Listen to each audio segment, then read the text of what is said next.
ട്രംപിനെ കയ്യിലെടുക്കാൻ നീക്കങ്ങളുമായി ഖത്തർ. സ്വപ്ന സമ്മാനം നൽകിയാണ് അമേരിക്കയെയും ട്രംപിനെയും ഖത്തർ കയ്യിലെടുത്തത്.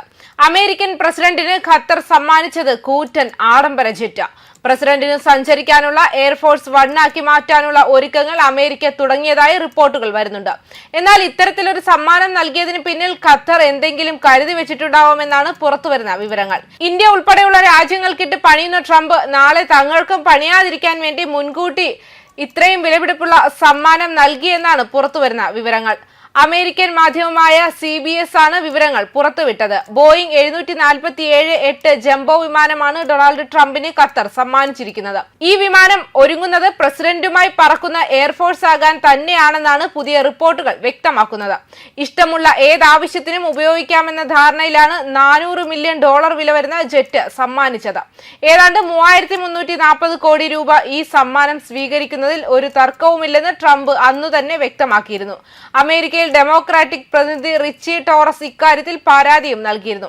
വിമാനം സംബന്ധിച്ച സമഗ്ര കരാർ ഈ ആഴ്ചയിൽ അമേരിക്കയും ഖത്തറും തമ്മിൽ പൂർത്തിയാക്കും. പിന്നെ പ്രസിഡന്റിനുള്ള വിമാനമാക്കി മാറ്റാനുള്ള പണി ടെക്സസിൽ എയർഫോഴ്സ് തുടങ്ങും. ഒന്നും രണ്ടുമല്ല, 100 കണക്കിന് മില്യൺ ചെലവാണ് പുതുക്കുന്നതിന് എന്നാണ് പ്രതീക്ഷിക്കുന്നത്. പ്രതിരോധ സെക്രട്ടറി ബോയിങ് 747 വിമാനം ഖത്തറിൽ നിന്ന് എല്ലാ ഫെഡറൽ നിയമങ്ങളും മാനദണ്ഡങ്ങളും പാലിച്ചുകൊണ്ട് സ്വീകരിച്ചതായി ചീഫ് പെന്റഗൺ വക്താവ് സീൻ പാർനൽ നേരത്തെ വ്യക്തമാക്കിയിരുന്നു. എയർഫോഴ്സ് വൺ ഫ്ലീറ്റിലേക്ക് ഉൾപ്പെടുത്താൻ വേണ്ട ആവശ്യകതകൾക്കനുസരിച്ച് ബോയിങ് 747 ജെറ്റിൽ മാറ്റങ്ങൾ വരുത്തുമെന്നും അദ്ദേഹം വ്യക്തമാക്കിയിരുന്നു. ഖത്തറിന്റെ ഈ സമ്മാനം നിയമപരമാണെന്നാണ് വൈറ്റ് ഹൌസും അറിയിച്ചിട്ടുള്ളത്. എന്നാൽ ട്രംപിന് ഖത്തർ നൽകുന്ന ഈ സമ്മാനത്തിന്റെ വിവരം വിവാദങ്ങൾക്ക് വഴിതെളിയിച്ചിരുന്നു. അതെല്ലാം ട്രംപ് അടക്കമുള്ളവർ തള്ളിക്കളഞ്ഞിരുന്നു. അവർ നമുക്കൊരു സമ്മാനം നൽകുകയാണെന്നും അത് സ്വീകരിച്ചില്ലെങ്കിൽ വിഡിതമാകുമെന്നുമാണ് ട്രംപ് പ്രതികരിച്ചത്. പ്രസിഡന്റിന്റെ ഉപയോഗത്തിനായുള്ള 2 എയർഫോഴ്സ് വൺ വിമാനങ്ങൾക്ക് 35 കൊല്ലത്തെ പഴക്കമുണ്ട്. അതേസമയം ഖത്തർ സമ്മാനമായി നൽകിയ ബോയിങ്ങിന് 13 കൊല്ലത്തെ പഴക്കമേയുള്ളൂ. ഇതിനെ എയർഫോഴ്സ് വണ്ണായി പുതുക്കിയെടുക്കാൻ $100 കോടി എങ്കിലും വേണ്ടിവരും. എന്നാൽ പുതിയൊരു ബോയിങ് 747 വിമാനത്തിന് ഏകദേശം $40 കോടി വില. പുതിയ വിമാനം ലഭിക്കാനുള്ള കാലതാമസം ഉൾപ്പെടെ ചൂണ്ടിക്കാട്ടിയാണ് ട്രംപ് ഖത്തറിന്റെ സമ്മാനം സ്വീകരിച്ചത്. ഖത്തർ രാജകുടുംബം സമ്മാനമായി നൽകിയ ബോയിങ് 747 പ്രസിഡന്റിന്റെ എയർഫോഴ്സ് വൺ ആക്കി മാറ്റിയാൽ ട്രംപിന്റെ ഭരണ കാലാവധി അവസാനിക്കുന്നതിന് മുൻപ് പ്രസിഡൻഷ്യൽ ലൈബ്രറിയിലേക്ക് ജെറ്റിന്റെ ഉടമസ്ഥാവകാശം കൈമാറുമെന്നാണ് വിവരങ്ങൾ.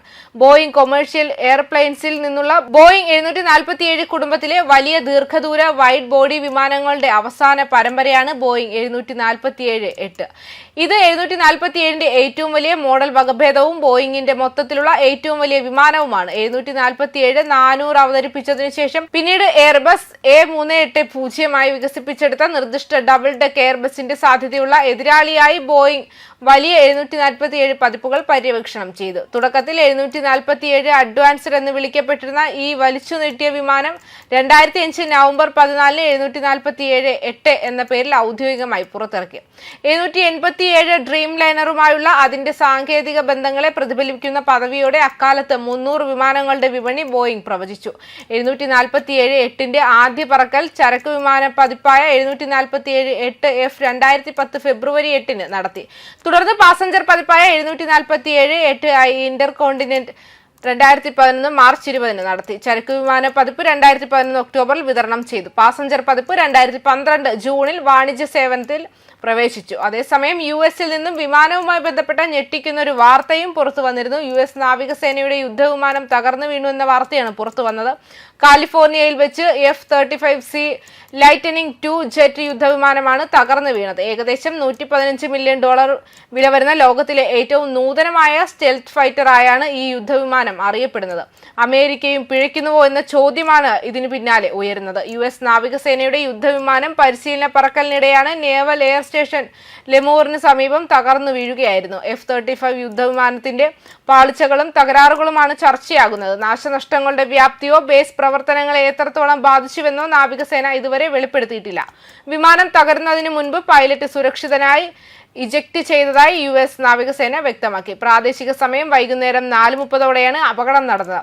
മധ്യ കാലിഫോർണിയയിലെ ഫ്രെസ്നോ നഗരത്തിൽ നിന്ന് ഏകദേശം 64 കിലോമീറ്റർ തെക്കു പടിഞ്ഞാറായി സ്ഥിതി ചെയ്യുന്ന ലെമൂർ നേവൽ എയർ സ്റ്റേഷന് സമീപം വെച്ചാണ് അപകടമുണ്ടായത്.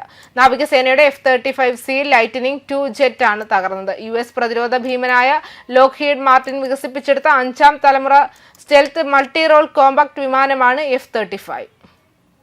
ന്യൂസ് ഡെസ്ക് കർമ്മ ന്യൂസ്.